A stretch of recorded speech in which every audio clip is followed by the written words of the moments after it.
Hello everyone, welcome to my channel. আজকে বানিয়ে নেব কাঁচা আমের শরবত। প্রথমে কড়াইতে পরিমাণ মতো জল দিয়ে দেব, তাতে 4টে আম সিদ্ধ করে নেব।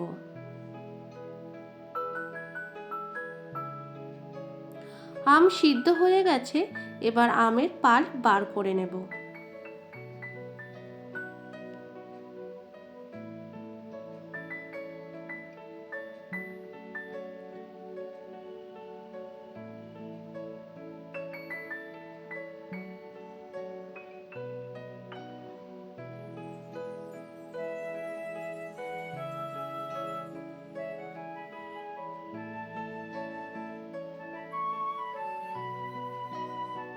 আমের পাল্প বার করে নিয়েছি।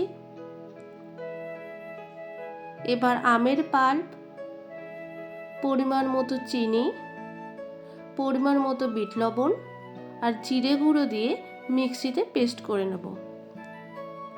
পেস্ট করে নিয়েছি। এবার একটা বোলে আমের পাল্প দিয়ে দেব,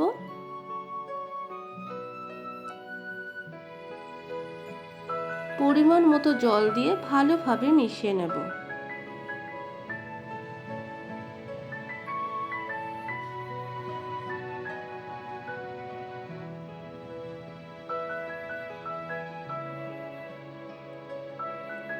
টেস্টের জন্য বিট লবণ দিয়ে দেব, আইস কিউব দিয়ে দেব, চাট মশলা দিয়ে আবারও ভালোভাবে মিশিয়ে নেব। মেশানো হয়ে গেছে, এবার গ্লাসে ঢেলে দেব। উপর থেকে আইস কিউব দিয়ে দেব।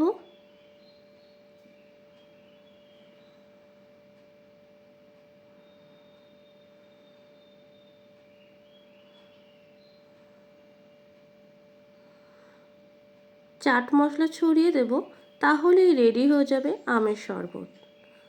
আপনারা বাড়িতে অবশ্যই ট্রাই করবেন এবং কেমন হয়েছে কমেন্ট করে জানাবেন।